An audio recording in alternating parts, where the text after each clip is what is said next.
They just come for me. Go. As someone who makes such a big deal about common courtesy, I'm a little taken aback, / a lot taken aback, that you would take my patient,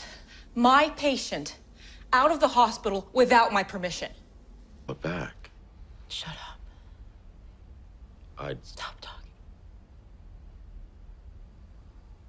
Of course I could see it. I told you not to put him out there! Every decision I made concerning Will's mental health, I made under advisement of a respected psychiatrist who you recommended. Hannibal!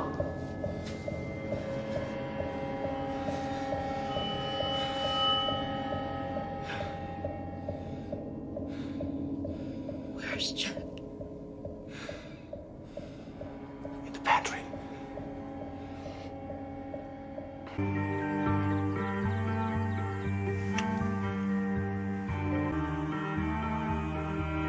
You look beautiful, Irene. Well, you never know who you're going to see on the other side. I've lied to the people I love the most. I've hurt them and I've lost them. And in the last 24 years, I've killed the 49 people.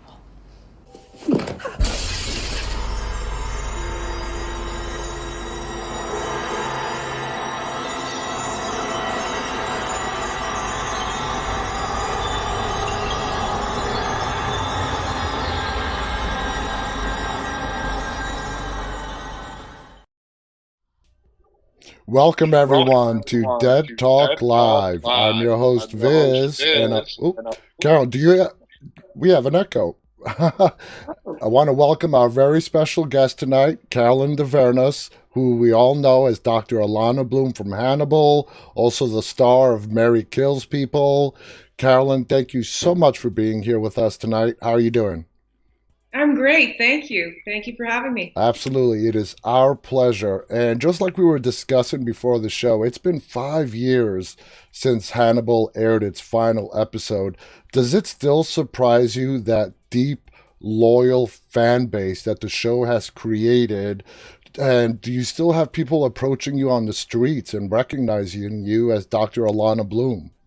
Yeah, people still come up to me, and it's always so fun just to talk to people who have seen the show and love the show. And it was such an important part of my life because, first of all, I got to work with Bryan Fuller again. I had done Wonder Falls with him many years before. Bryan had co-created Wonder Falls, and he thought about me for Hannibal. And Bryan is very he thinks that he has his people, and he loves to use them again, but make them do something completely different, which is so amazing because it rarely happens in this business. First of all, when you do something, people only think that you can do that one thing, and then they ask you to do that sometimes over and over again. So just to have someone that you love who writes brilliantly, who knows that you can do one thing, but who trusts that you can probably do something completely different. So that it really is truly amazing. And so, yeah, I think it was a wonderful show that Bryan wrote. He took the books and made them his own, and he would pick and choose parts, and he wouldn't always follow the timeline of the books, which I thought was very interesting. He was very wildly creative with it. That's absolutely true. Now, the show was recently picked up by Netflix, which I think is great because it's going to allow the newer generation to watch Hannibal and get used to it. What are your thoughts on that? Well, of course, when I heard the news, I was thrilled. As you said, I mean, everybody is Netflix. So, of course, it's a huge window that just opened for the show. And as you probably know, everyone is kind of hoping for another season. There have been rumors since we've ended the show. Nothing is actually happening, but there are talks and hopes and all that. So I think, if anything, this could help a lot in that direction. Exactly. Bringing in a newer generation. Like I told you, my son is watching Hannibal right now. He's in the middle of binging it. Bringing the younger generation into the Hannibal show, I think it increases the chances of it possibly coming back. Now, were you familiar with the Hannibal Lecter storyline when you took on the role of Dr. Alana Bloom? Well, I had seen Silence of the Lambs and Hannibal, I think. But I hadn't read the books, so I knew a little bit about it, but I didn't know it profoundly. Okay, okay. Yeah. Now, how did you end up getting the role? Now, you said Brian Fuller. Did you even audition, or he already knew you and he gave you the part? He offered it to you right off the bat? How did that work out? Like, we had done Wonder Falls. I was 25, so maybe 10 years before we started, Hannibal. And he called me and said, can you read the script, see if you like it? And if you do, there are 3 female parts in there. What do you think you respond to most? And I said, I think Alana would be really interesting to play. And that's how it all happened. Wow. That's great. It goes to show what you just said about him just having so much trust in his people to allow you to read and actually, in a way, kind of pick your own character.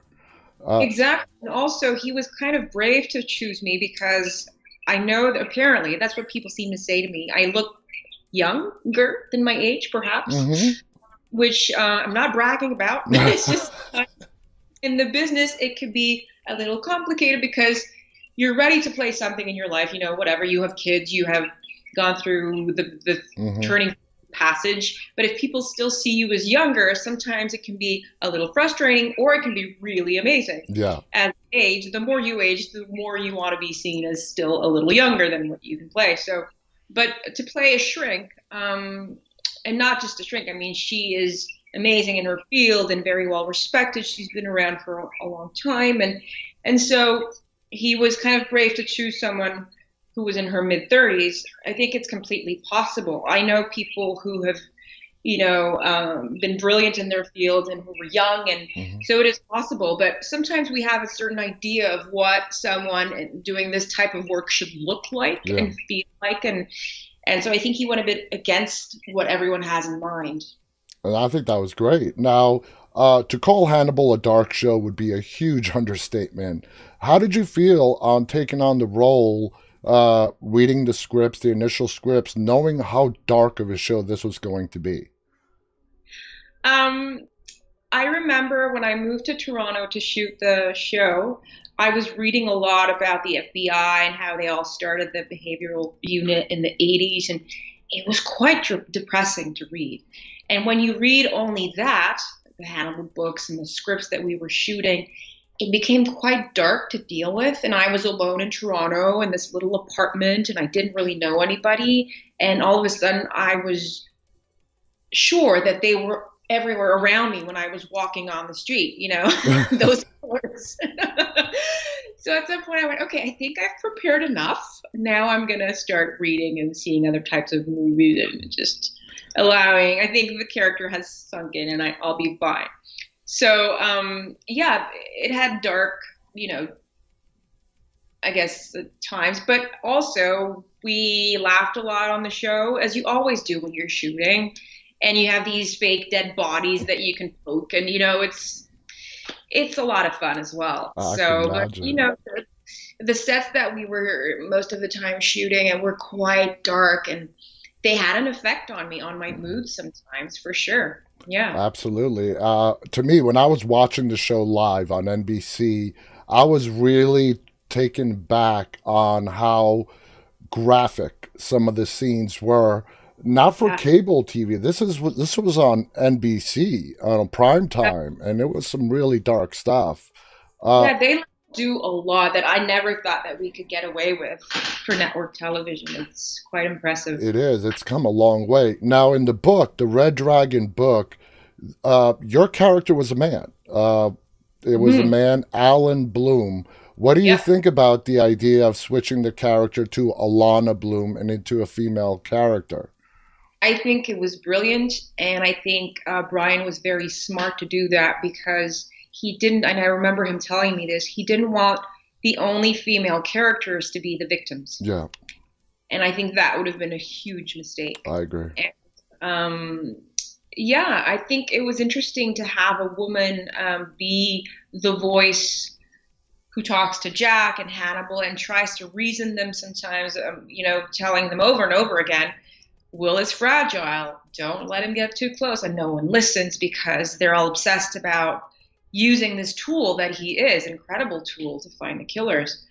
So yeah, I really applaud that decision. It was great, and you were fantastic as Dr. Alana Bloom. I just want to put that out there.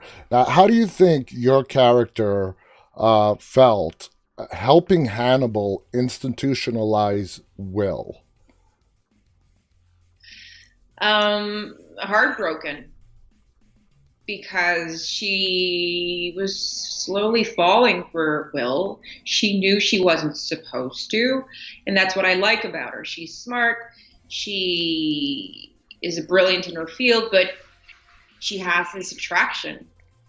And she knows it's a very bad idea because that's what she does for a living, help people. And you don't want to be doing that with the person that you love. And it's a very dark relationship that she could have been forced to see a lot of dark things with him. And so anyway, yeah, I think she was very confused probably all the time because she was always asking herself, is he the man that I really think he is? Because I got really close to him and I really feel that I know him, but everything was messing with her mind because the proof of him doing this and that would come in, and so it was complete confusion all the time. So yes, heartbroken. I remember this scene. I think it's one of my favorite scenes from Hannibal that Hugh and I shot when he's in the interrogation room and Jack is watching us, and he doesn't know that Jack is watching us, and I know,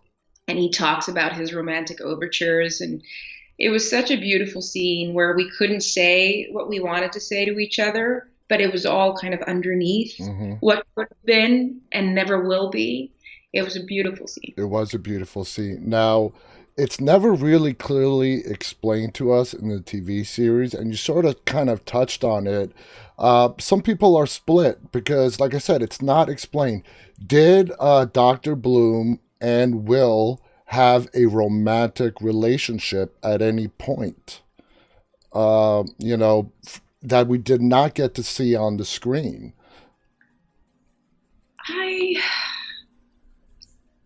I don't think so, but perhaps they did. There is that kiss that we see on screen, but she says to him, this is not a good idea. I can't do this. So there may have been a few more romantic overtures on his part. I don't know. But as far as you know, it was never turned into a full relationship. No, okay. I don't think so. It was one of those complicated ones that never really took off. Okay. Well, that helps explain a lot of stuff, because we always saw Dr. Bloom as really sticking and finding her work ethics and professional ethics as being very important to her. Now, how did you prepare for that amazing sequence of events in the season 2 finale when everybody finds out the truth? Jack, you finally realize who Hannibal is. It's an amazing sequence of events from when you walked in on him in the kitchen all the way to the bedroom. How did you mentally prepare for that, action sequence? I don't remember. It's been so long. I honestly don't remember. It was a long one to shoot because it was a finale. It was bits and pieces, and in the house we would go from one room to the other, and the stunt, you're talking about that, right? Yeah. When I fall out the window, and yeah. Well, that was fun to do. Of all the stunts I've done in my life, I think that's one of the most memorable ones, because I had to fall from, I don't remember the height, but it felt something like 10 feet. Yeah, it was a big fall, and wow. I would my back all day. It was a pretty long one. It took a toll on my back, but I was kind of proud at the end. It was great. It was great. It was amazing. You played a very strong character, confident yet stubborn. All right. Now, at the end of season 2, when the truth is finally revealed, what kind of impact did that have on Dr. Alana Bloom? I'm sorry, I was thinking of something while you were talking. Sorry. That's okay. Because you were saying it's great that the younger generation on Netflix will get to know Hannibal. And when people talk to me about Hannibal, usually they were young women. And of course, my part, because I play a female, strong and confident younger women would come to me. But I was impressed because it is a horror, yes, TV show. And we always think, and I wish that I didn't have this preconception, but we always think that men will react more favorably to horror than women, but it's not the case. Not at all. No. Like 12, 13, 14-year-olds wrote me all the time. I'm not on social media, but I read their words in other ways, or I would meet them on the street. And I was kind of proud that these young women were watching Hannibal and really getting it and loving how smart it was. So what was your question?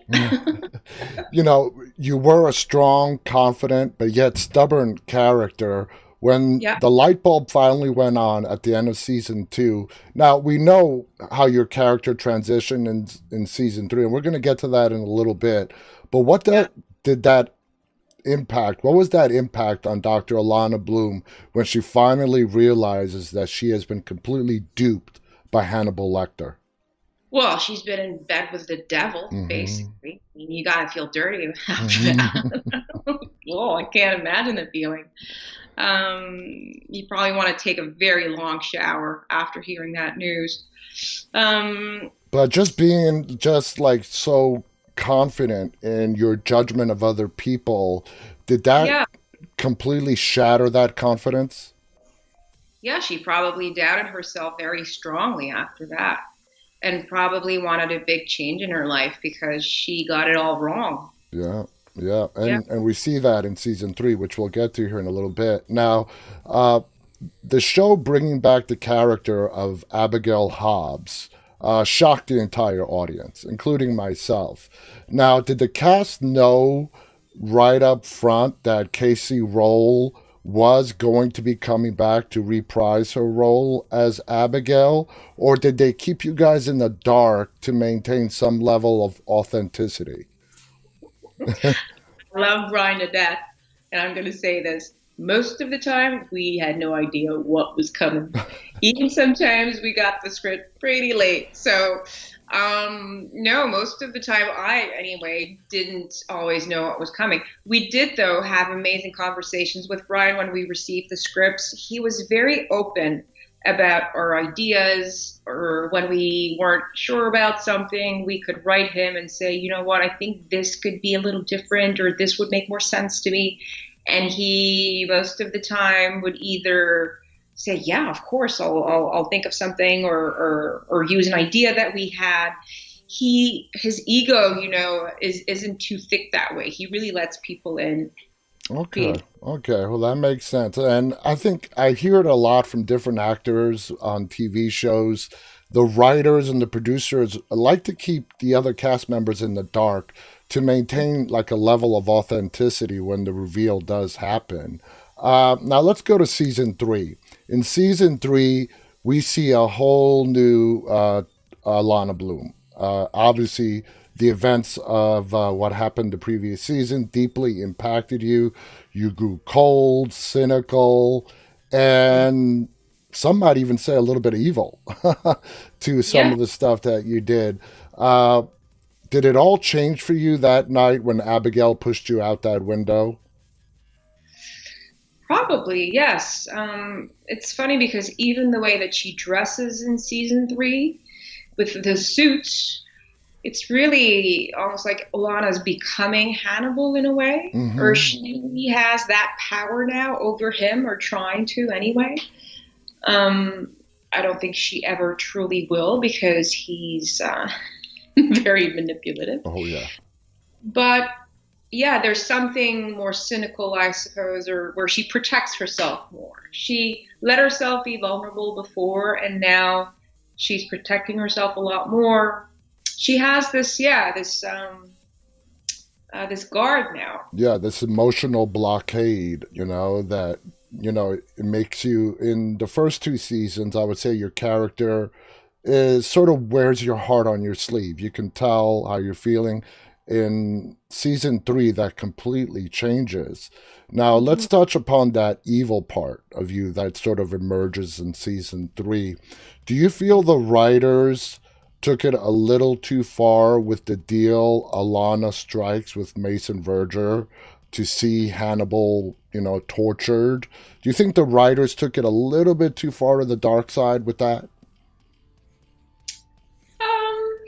I don't know if it went too far. I think sometimes maybe it's hard to follow because people got so used to Alana in seasons 1 and 2 and don't quite understand why, because it wasn't really explained, that shift, or we didn't really see her shift. It just kind of was.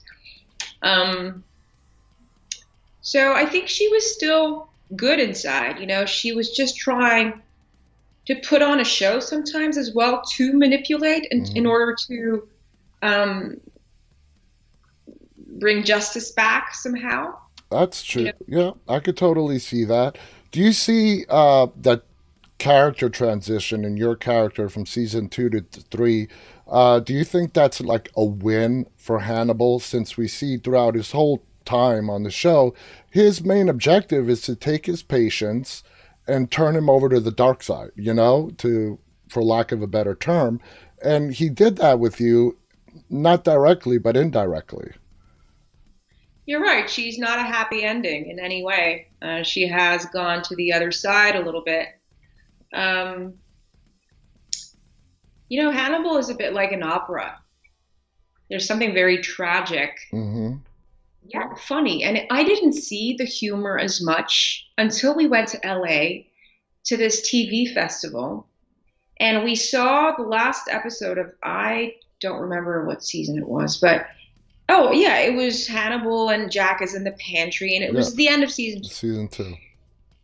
And that scene where I have a gun pointed at him and I go, "Where's Jack?" And Hannibal says, "In the pantry." The audience laughed so hard, like it was the biggest joke of all time. I didn't see it. And I was looking at them and I went, I had no idea this was funny. No, I didn't see it as funny. Well, people who love the show and see a lot of television and see horror sometimes in a different angle, I guess, than I do and a lot of people do, they see the humor in it. They don't take themselves seriously. And Jack being in the pantry was quite funny. It is a little funny when you think about it. Well, the way he says it, you ask, "Where's Jack?" And Mads' response is, "In the pantry." Yeah. Like he can finally, drop the mask and reveal who he really is. You're right. It's like The Shining, when his head is through the door at the end in the bathroom. And he's having fun. He's finally wild and free and just himself. Exactly. Yeah. Now, the relationship between Alana and Margot was bizarre. How would you describe it?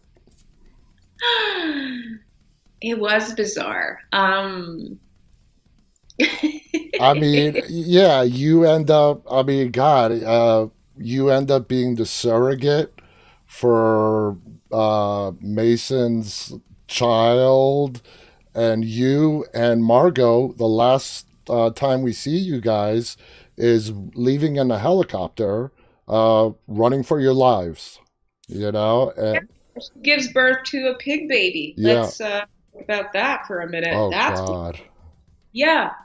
It's a bit, the more I talk to you about this, the more I realize that it's almost like she dipped into a nightmare. And she's not really herself anymore. It's like a nightmare version of her life. She's just completely in a different world. That relationship and just the interactions between Alana and Margot were captivating. You guys had great chemistry, but at the same time, you're right. It was like it was a living nightmare that you are definitely a part of. Now, in a show that's full of complicated characters, a character that would definitely need to be put near the top of that list is Gillian Anderson's Dr. Bedelia. She was a tough one to figure out. She was Hannibal's therapist and lover. Now, she knew who he was. She knew how dangerous he was. You and Gillian did not have a lot of screen time together, but what did you make of Gillian's character? That is a tough one to answer. I never really thought about it. So I'm going to try to come up with an answer. She's just a tough character. She's hard to figure out. I guess she's a bit like his conscience. That's a good way to put it, yeah. I don't know if she truly exists. Maybe she's something that he dreams of or thinks about. And in a show that is kind of artsy in how it's filmed with the amazing cinematography, maybe she is just a figment of his imagination, because she does partake from what they hint in the cannibalism. She does help him. She knows exactly who he is, and the way you just described it as her possibly being his conscience makes total sense. And the thing about Hannibal is I never tried to understand anything because I never really understood what I was doing or what we were doing. I don't know, things evolved in so many directions. And I said this to Brian live when we did the reunion the other day. And we all laugh about it because I think most of us feel that way. And it's kind of cool because most of the time as an actor, you want to reflect upon your character and why they're making certain choices and where it comes from. But in this case, it was pretty impossible to do. So you just had to let go of any type of control and go with the flow. Do you think that's part of the appeal of Hannibal, is the complexity of it? Oh, for sure. Yeah. I think people really are thirsty for very unique minds who dare to write something that doesn't really resemble anything else, that's not a recipe. There's a lot of that out there in television, a lot of recipes. How many times will we do the same kind of cop or hospital show? Or So finally there's someone who goes in all these directions and is not afraid to do so, and is also not afraid to take a chance and risk.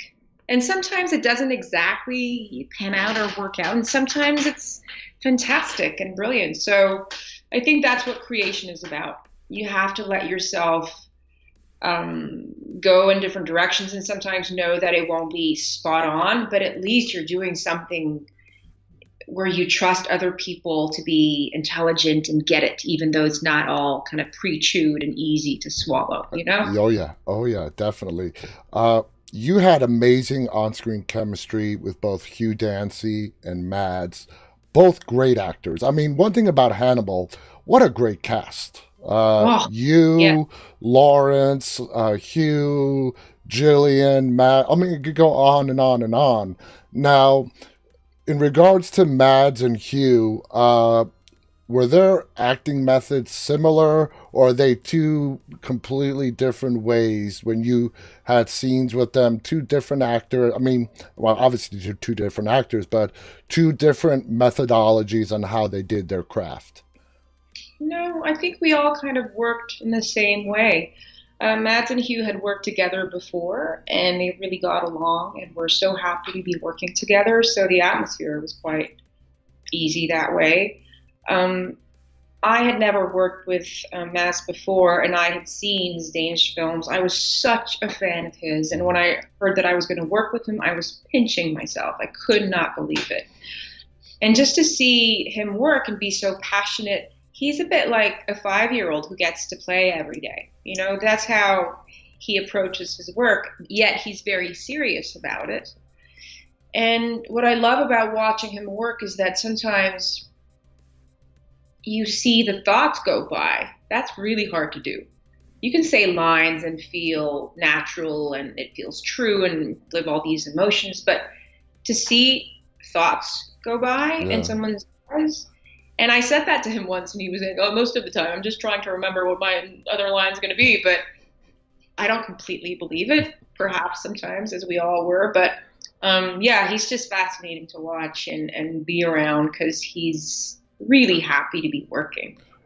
Is there anybody on the set who, from the moment they came on till it was time to go home, never broke character? No.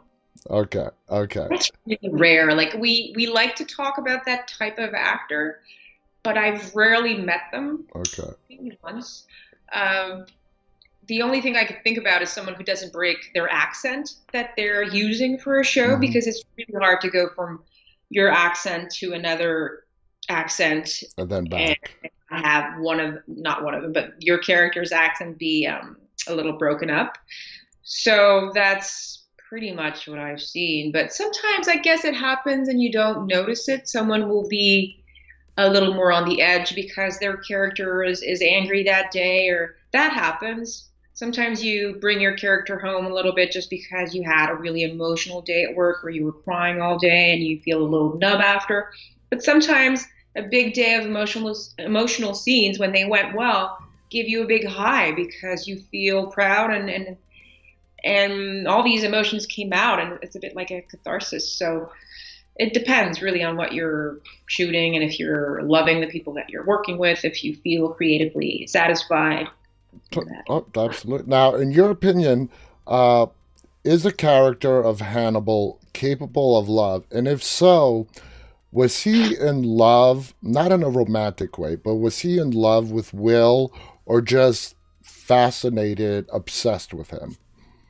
I think it started with fascination, and by the end of season 3, the very last scene where they jump off the cliff, to me, was an answer to that question. He was totally in love with him, clearly.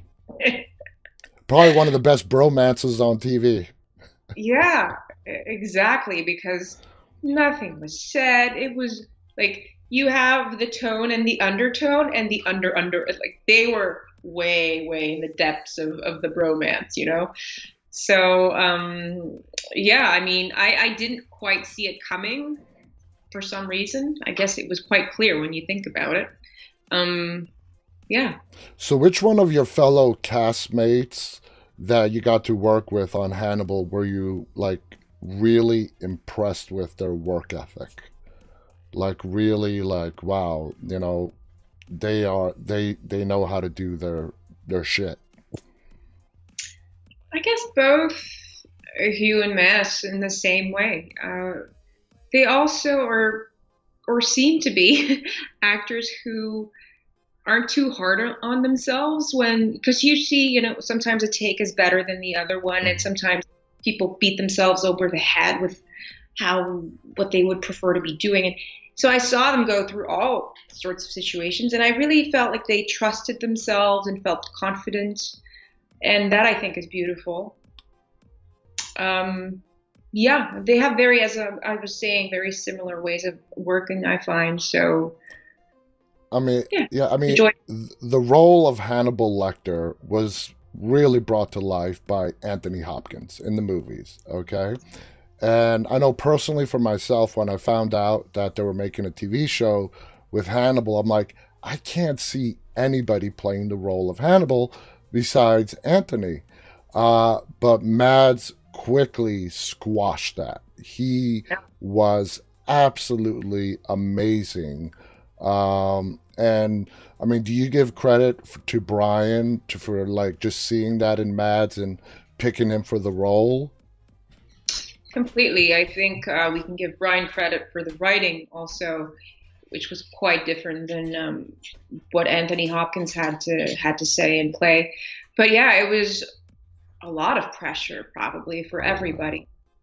And yeah, I think Mads knew not to try to imitate or try to break something too harshly. He just did what he felt was right, I suppose. And when you're playing a villain, if you really go too far with it, that's when it's not as interesting for the show like Hannibal, I mean, you have to let the words speak for themselves, I think. So he played him in a very subtle way, and he was just a very smart and complicated and evil man. Absolutely. Let's talk a little bit about the great Laurence Fishburne. Okay, he's legendary. What more can you say about him? What were your feelings? Was this the first time you got to work with Laurence? It was, and I was a huge fan of his as well. And I don't think I ever got over the fact that I was working with him during the 3 years. You know, I remember once we were flying, I don't know where to, but I was sitting next to him on the airplane, and we were just having a conversation as colleagues do. And still then I was thinking, what? I'm having a conversation on a plane with Laurence Fishburne? How is that even possible? And he was just so simple and truly interested in what I had to say. And so it was a beautiful experience to be able to work with him. And we had really cool scenes where we would butt heads, and I felt really privileged to have these scenes to play with him. You two had great scenes. You're right. You two did butt heads. You were not shy of letting him know exactly your opinion in how he was treating Will on the show. And that's what made your guys' chemistry on the screen really awesome. You know, two great actors, seeing them do their thing was just phenomenal. Did you notice any cast members, like, you know, going to Laurence for advice or studying him in any way? You know, just because.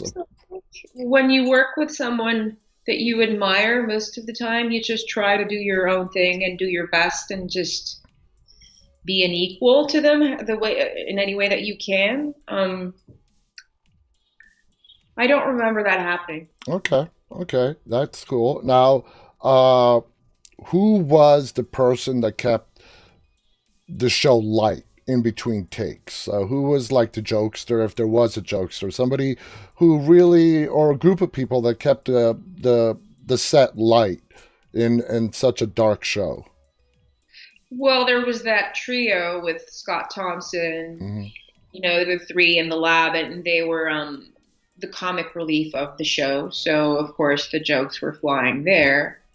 Who else was... I don't know that there was one funny that stood out, really. I think everyone had their sense of humor. Yeah, I don't have a... Did you guys sense, like, the importance of, like, in between takes? Okay, this is such a serious and dark show. We gotta, you know, we have a job to do, but in between these takes, you know, let's keep things light, you know, not get too serious about ourselves and the jobs that we have to do. Yeah, well, some days that's what happens. Other days you're a little more concentrated and focused. It depends on what you have to play. But yeah, I mean, when we had the dinner scenes too, we had this amazing food, and they were fun times as well, because Janice Poon, who did the I don't know how you call that, but she was the one who created the menu and the food, and she did such a great job. And just being at that table, I remember those moments were awesome. That was quite elaborate. That was really, really elaborate. Now, from my understanding, one of the reasons why Hannibal could not continue to a season 4 was because there were issues over the rights of the Clarice storyline. Is that accurate? That's what I was told. Okay. So I guess it is. Yeah. I don't know the end of that story, but I know that Brian, when he was asked recently if there was going to be another season, he said that I think I don't know if they were acquiring the rights or something was moving in that direction. So I guess what was problematic when we finished is evolving somewhere. So I guess it was what happened. Yeah. So let's say, you know, you get the call. They got the green light. They want to bring it back for Netflix. Are you all in? Of course. In a heartbeat, yes. Now, when you were done shooting 3, were you guys told, hey, you know what, this is it? You know, it's not for now, at least, where it's not coming back? Or did they tell you to stand by? We really don't know what's going to happen. You I know, don't remember. It's been so long. We probably heard a couple months later, I suppose, when we were on the air. That's most of the time, that's what happens, because they wait to see what the ratings are and then what the other shows that they have coming are going to be. But I don't remember. It's been really a long time. I'll tell you what, with it now being on Netflix, I'm hoping once I saw it on Netflix, I'm like, all right, this is definitely something Netflix could get behind and have it be a huge show for them. So I'm hoping. We'll see. Now, you mentioned how season 3 ended. Will and Hannibal going over the cliff, literally. Do you like how they left the storyline, how they sort of wrapped it? If it was the last episode, it gave people some closure that they're dead, or that if it does continue, they can both be brought back. Do you like how they did that? Yeah, well, it goes with the rest of the show. You never knew if someone was really dead on Hannibal, because if Brian wanted them to come back, he found a way, and it would fit into that operatic, crazy world that he built. So when I saw the two jump off the cliff, I thought, oh, how are they going to come back? But it could very well be something someone imagined or something that actually happens, and then we're in a different world. Or I mean, just because they went over the cliff, that's all we see. Doesn't mean they're dead. So that's why I liked it, because if there is no season 4, it never happens. It's a great way to end the storyline. If they do decide to go to season 4, you can definitely bring them both back. Now let's talk about Mary Kills People. Okay, your starring role on the Canadian show that was picked up by Lifetime here in the U.S. What was your initial reaction to taking on the lead role of an Angel of Death series? Well, I was very impressed with Tara Armstrong's script when I read the pilot. It was her very first show. She was so young, and she was bold enough to write about death and to make it something that wasn't a big fat drama. She had a lot of humor. It was also a thriller at times. It had its sexy bits. And so I really liked the tone of the show. I had fun as an actress because I got to go from dramatic scenes to funny scenes to sexy ones. And that's really what you want as an actor, being able to play in all these fields and have fun. Yeah. And so, and to be, of course, there every day and really get a feel of your crew that you're working with and your cast, and building a family is always a beautiful feeling. And to really dive into a character big time, because sometimes when you're there once in a while, it feels like you have to rebuild every time. But when you're there every day, you're just back in your slippers. Exactly. Now, in Mary Kills People, you play a doctor again. Totally different type of doctor. Were there any similarities that you maybe drew on from Alana's character into Mary Harris's character, or did you completely separate those two in your mind? I never even thought of Alana when I played Mary. Okay. No, they were such different storylines and shows and characters. Yeah. Now, one of the things that I found interesting about the show, Mary Kills People, is, again, it's about assisted suicide. It's illegal where you guys are doing it. Why the need to have your partner record people giving their consent? Did Mary feel like if they got caught, this is my get out of jail free card, even though it won't make a difference? I think it was, even though they weren't legally allowed to be doing what they were doing, had they been caught, they would have had consent, at least. And I don't know if that's worth anything in court, but at least they had that, I suppose. I think that's why they did it. The way I could see it is maybe bringing down a murder charge to manslaughter. But how many people did you say you killed in that confessional? Like 49 over the past 24 years? Was that how many? something like that. Wow, Yeah. wow. Now, the show consists of 3 6-episode seasons, which was very well received by the fans and critics. Were you surprised that it did not go beyond season 3? No, because we knew while we were making season 3, and it's interesting because you were mentioning Hannibal. Did we know? We didn't know, but Mary, we did know, and so they got to really wrap up the story the way they wanted to end it, and we got closure, for the story, but also amongst us creators, colleagues. Exactly. We knew that it was going to be over. And it's a very satisfying feeling it's an empowering feeling because you're not being told, okay, it's over now. And you're like, oh, well, because sometimes it feels like you can only keep a promise on your end, but the other end doesn't have to, Yeah. And so, it was satisfying that way. And I think the writers knew that they had written the show that they wanted to write and that they were ready after that to move on to something else. And I think that's a wise decision because sometimes when shows drag on, I feel like the better portion of the show was, usually the first couple years. And after that, sometimes the show remains really interesting and good, but I find that usually the characters have all dated each other and you kind of get sick of the show sometimes and you want to watch something new and different. And also, as an actor, after 3 years of playing the same part, most of the time, I think you're ready to dive into something else and try something new. Yeah. So it's perfect. Yep. And that's how it goes. It reaches its peak, then after so many seasons, the viewership does start to go down. Now, something interesting happened with you in Mary Kills People. You went from starring to also becoming an executive producer on the show. What was that like being the executive producer on a show that you were starring in? It's a very symbolic title, I think. The difference on that show for me was that I felt like I could really participate when I read the scripts. I did write to Brian before, but it was a different kind of participation.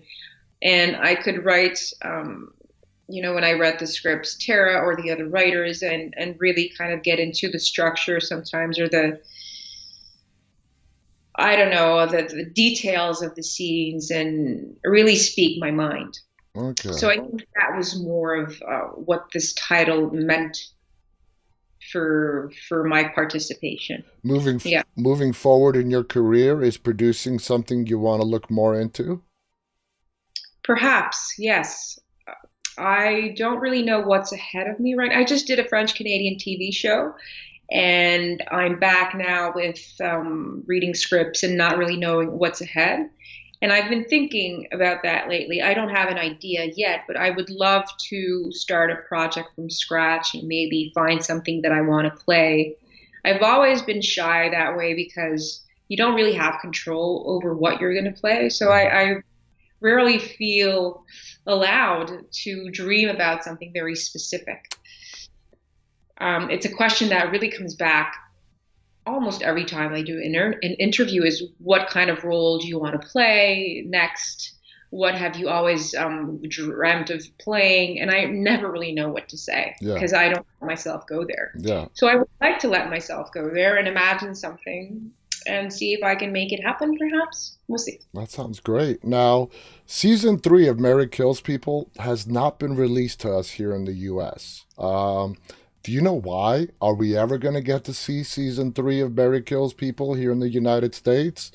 I don't know. I guess, Lifetime decided to go separate ways, and I don't know what's going to happen. I really don't have an answer, unfortunately. Well, hopefully one day it will be released, at least on, a streaming service or video on demand. Are there episodes on YouTube? No, not full ones. No. And it's not, there's so many streaming options these days where you can buy seasons or episodes. And I've looked far and wide, and season 3 is literally not available anywhere. I know that. That's it's a bummer. It really is a bummer. Now, in the little bit of time that we have left, you were in one of the most, in my opinion, underrated horror movies in the last 20 years, and that's Devil. Okay? Starring Chris Messina and Logan Marshall Green. It was loved by fans, critics, everyone. Highly underrated, in my opinion. As a fan, what did you think of that movie? My God, it's been so long. It's been 10 years. Yeah, 10 years. Exactly. So my memory is failing me right now. And I had a very small part in that movie. Yeah, So you played the coroner. But basically, the idea of people being trapped in an elevator, and yeah, they've all committed prior sins, and the devil comes in and infiltrates them. There's every attempt they make to try to escape is blocked, thwarted. I mean, how did you get the role? Even though it was a small role as the coroner, how did that come across your way? I auditioned for it. I remember I taped from my house in Montreal, and they received it, and that's how it happened. But as I was hearing you describe the elevator, and it struck me, it's like the opposite of heaven. You know, it's like they're supposed to be going up Hmm. and be judged for their sins, but it's the devil doing the work instead of the positive force that one hopes for. Exactly. So it's an interesting metaphor. Now, you've been in the entertainment industry since you were 8 years old. I think your first gig was doing a voiceover when you were 8. Was it you just being a natural performer, or was it something that your parents just influenced you to try out? Well, both my parents are actors, so Okay. that's how it all started. My dad did a lot of dubbing. He still does. So he translates as an actor American movies most of the time into French. And so they were looking at the time for kids to play the kids.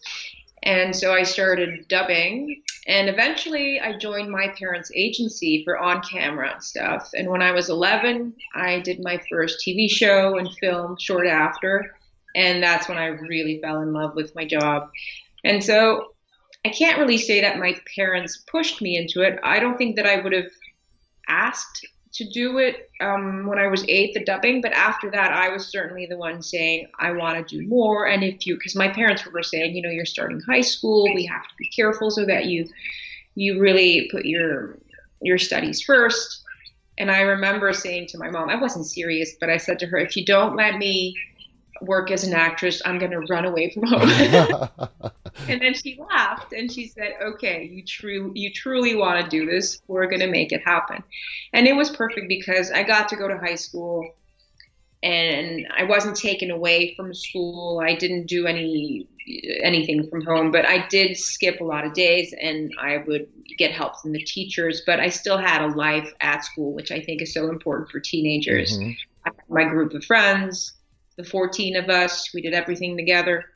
And so I don't feel like I missed out on anything. I feel like I had two lives that really functioned well together because I was good at school and I was working really hard to be good at school and to be good at work, and everything came together. But I remember at some point I was very tired and I had to take some time off when I finished high school and just take a breather, and I decided to not study to become an actress since I was already working, Hmm. and I was moving to New York and meeting a wonderful agent who is still my agent, by the way. We've been working together for 20 years now. And so, yeah, it was a different path and it was an awesome path, and I would never change it for the world. Oh, that is such a great story. Final question. In a profession that you have to deal with so much rejection, what would you say was your biggest break? It's funny, I don't feel like I ever had a big break. It was always a slow and steady climb. I never had the one part that really kind of, so, which is great since I started young, because I wasn't all of a sudden put in a very different position and situation. I Yeah. got used to everything at a slow pace. I guess Wonder Falls was a big change because I had never done comedy. all of a sudden I was the star of an American show. It's a lot of pressure. I was so tired, but doing my best to survive the TV schedules, and so that was a big shift for me then. Unfortunately, the show was canceled after 4 episodes, and then it was picked up again by different networks and all that. But I guess that was a big break in a way. Yeah. That's awesome. Now, I know, so that was the last question. Did Hannibal change your life at all? Just the popularity of it, like before Hannibal, after Hannibal, did you notice a difference? Not that it changed my life, but it did. I guess people in the business know my work a little bit more, especially in America and the rest of Canada. So yeah, I guess for Mary Kills People, had I not done Hannibal, maybe they wouldn't have been so convinced to hire me right off the bat. I don't know. So I guess it gave people trust in my work for sure, because it was a very well respected show. It was great, and you were great. And Caroline, we are out of time. I can't believe this hour just flew by like that. Thank you so much for being here with us. It was pretty fun. And hello to everybody. Hello. Thank you. They love you. Hearts are going up. It has been my honor to talk to you for this last hour. Guys, thank you so much for watching. We look forward to seeing you on different projects and maybe even on Hannibal again. We shall wait and see. Guys, stay safe. I'll be back on the air again tomorrow night. And until then, stay walking. Good night, everybody. Good night, John.